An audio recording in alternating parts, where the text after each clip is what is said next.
Hola, bienvenidos a un nuevo episodio de Bosquejos. Esto es un podcast hecho por 4 amigos en el cual hablamos honestamente sobre diferentes aspectos de nuestras vidas.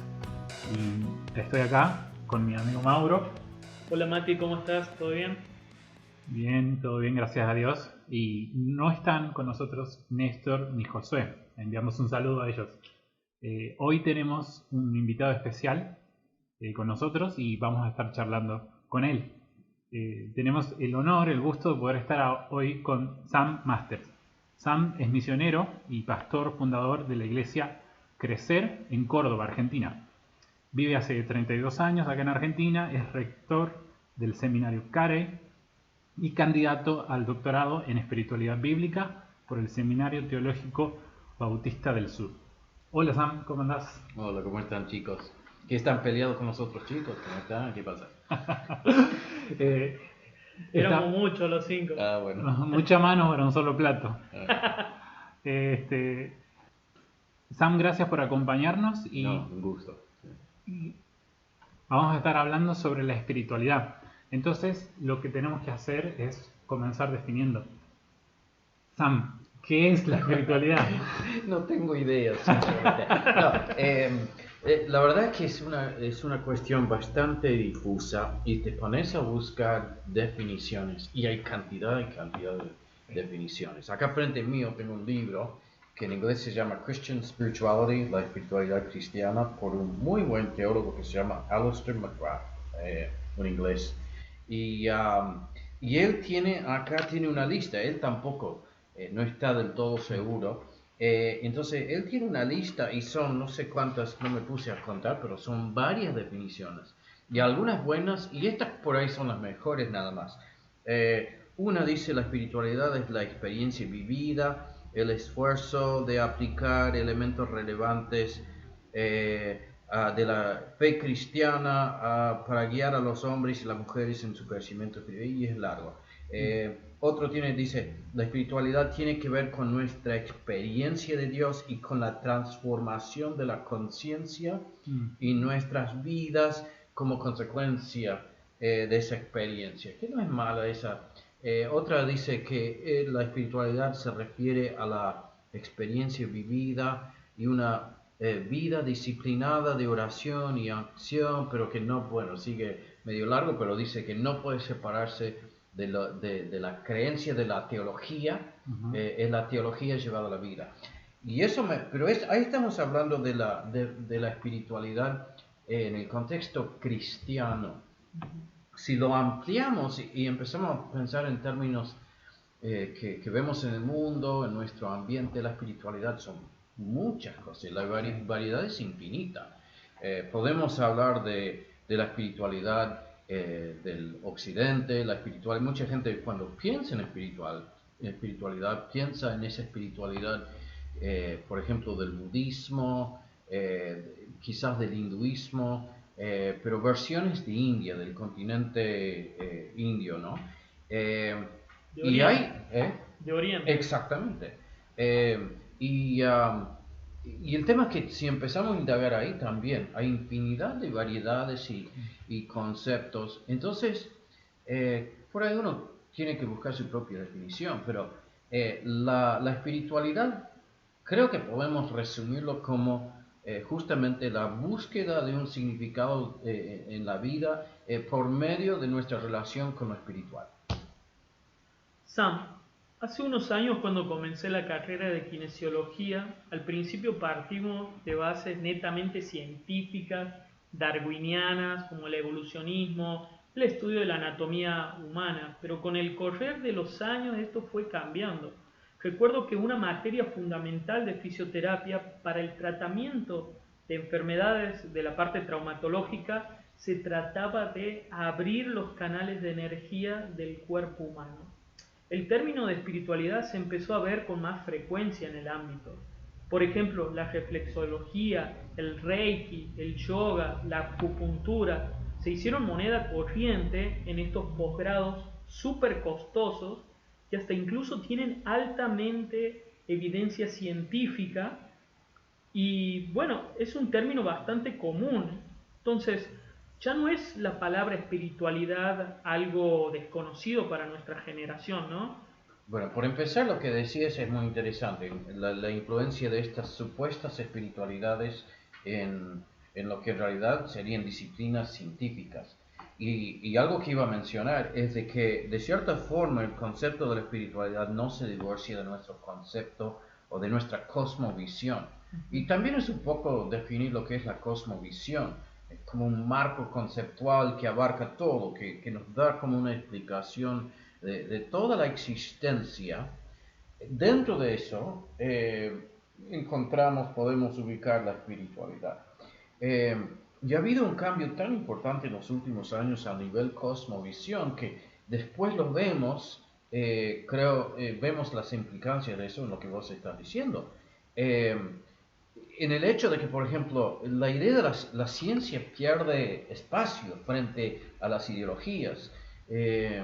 Ya la idea del razón como lo que lleva el primer lugar, ya se cuestiona muchas pautas científicas, marcos científicos que antes eran inapelables, ahora están bajo ataque de cierta forma.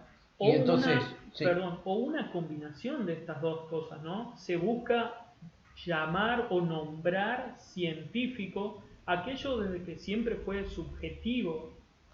Sí, no sé, puede ser, pero yo lo que encuentro mucho es simplemente, por ejemplo, hoy vi un artículo de que decía de que la matemática no es una cosa objetiva. La matemática no la podemos entender como algo objetivo, es algo absolutamente influenciado por el patriarcado. Bueno, ¿dónde estamos entonces? Bueno, entonces cuando nosotros dejamos atrás el uso de la razón, vale todo. Y hay un gran vacío espiritual.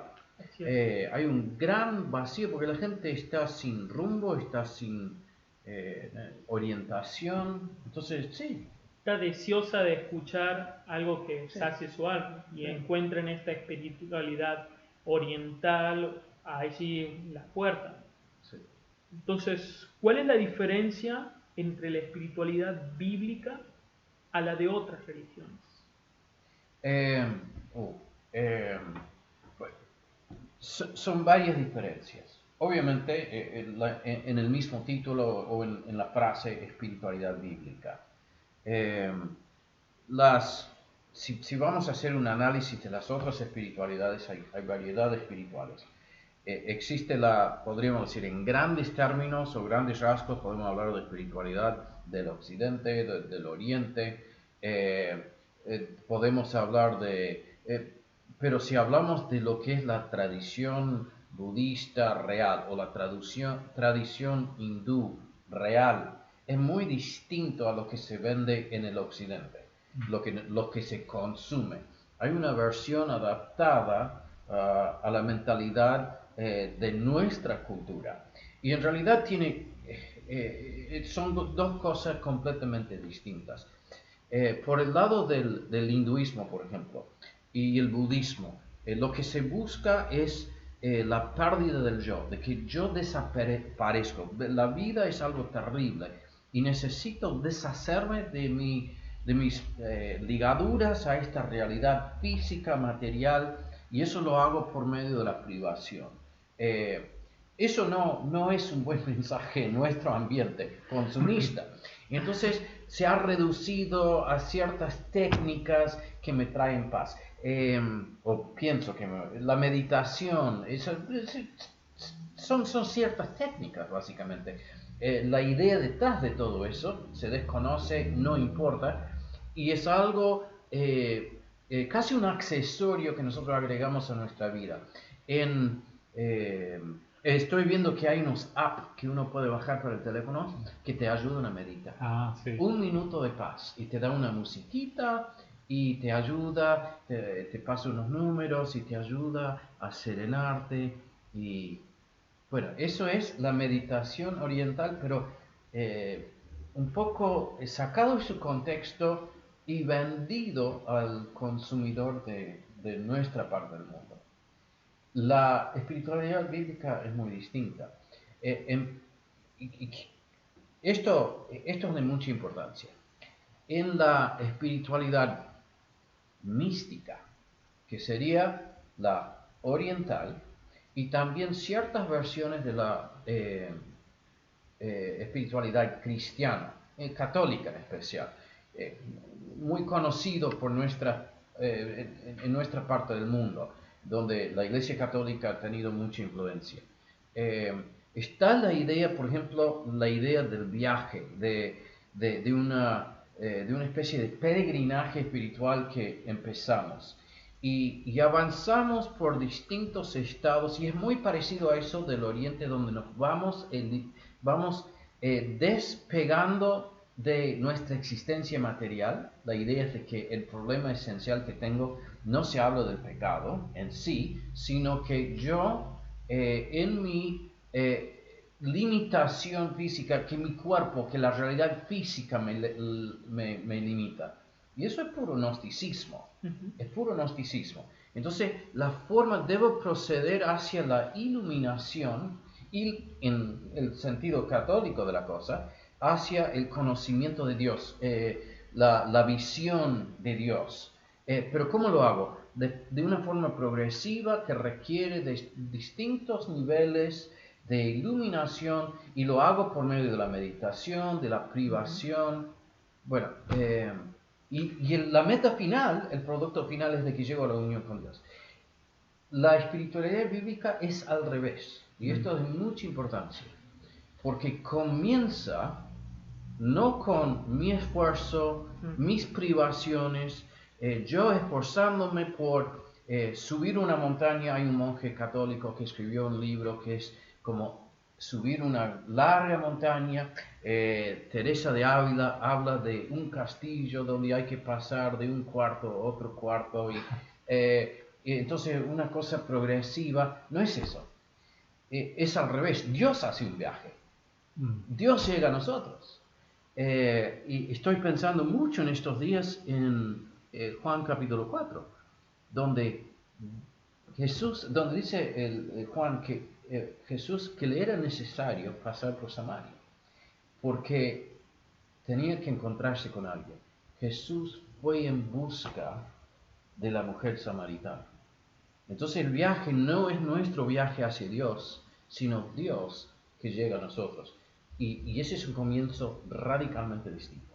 Cuando hablas de esto, Sam, pienso en Martín Lutero también, por ejemplo, que él se sentía agobiado en este viaje en cierta manera, Sí. hasta que entendió lo que realmente era la justificación por la fe. También cuando mencionabas acerca de esta espiritualidad diferente a la bíblica, pensaba en que básicamente lo que quieren hablar esta gente es de mente en blanco, vaciar. Exactamente. Vaciarla, cuando en realidad creo que la verdadera espiritualidad es al revés. Es al revés. No es vaciar mi mente, no es dejar de pensar, sino todo al revés. Es llenar mi mente de una cosa nueva, que es la palabra de Dios. Bueno, genial, Sam. Estamos hablando entonces de la espiritualidad y lo diferenciamos de la espiritualidad bíblica. Ahora, entonces, si la espiritualidad bíblica es tan diferente de todas las espiritualidades que el hombre puede inventar, porque es una espiritualidad que nos viene de Dios, ¿cómo tiene que ser nuestra reacción? Digamos,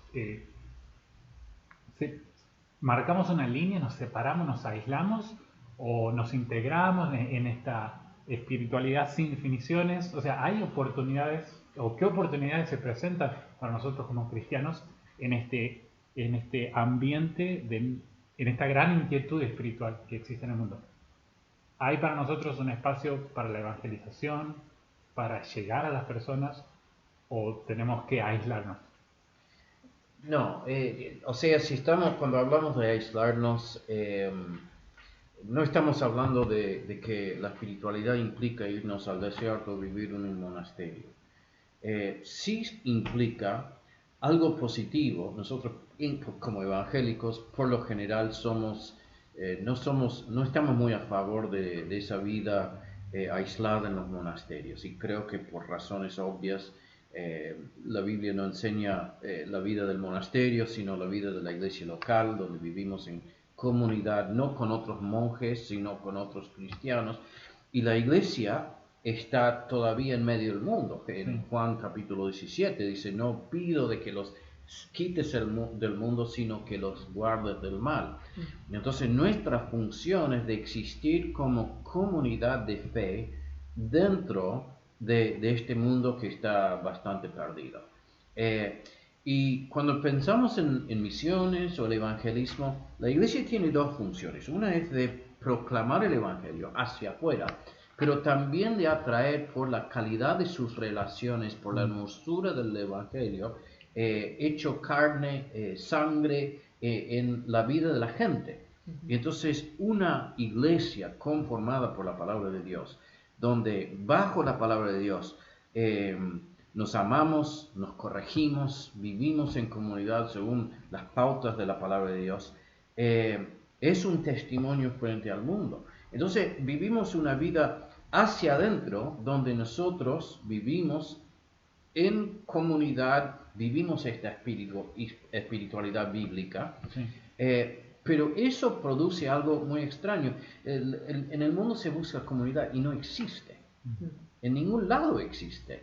Se han destruido las familias, se busca de pertenecer. Hoy estaba leyendo un artículo muy bueno que hablaba de... era el que vos sí. Escribiste, Mati. Y me gustó el punto ese de que parte de lo que las ideologías y los movimientos políticos en las universidades proveen un sentido de pertenecer a algo, y la gente necesita, eso es muy atrayente. Sí. Entonces la ideología sirve para nuclear gente.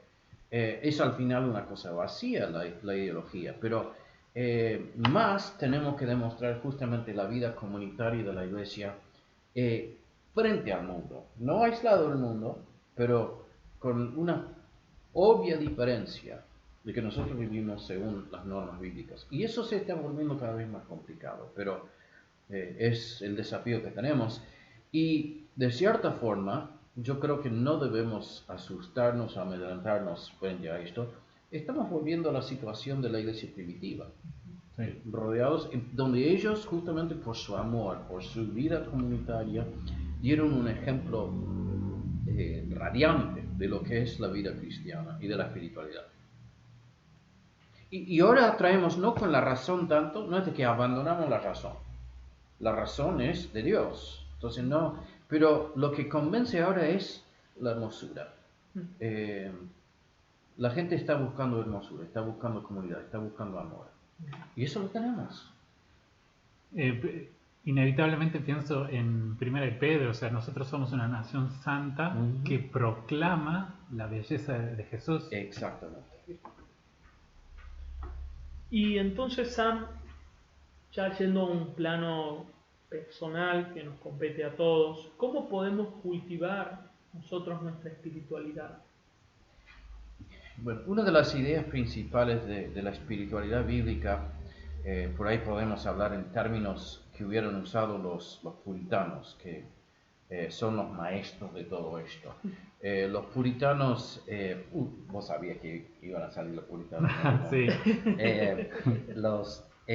Pero hoy en día se habla mucho de disciplinas espirituales, y no está mal hablar de disciplinas espirituales, pero a mí me preocupa si pensamos, yo creo que es preferible hablar no de disciplinas espirituales, o por lo menos en un primer momento, sino hablar de medios de gracia. Y Dios, así como Dios llega a nosotros, también nos muestra cómo vivir.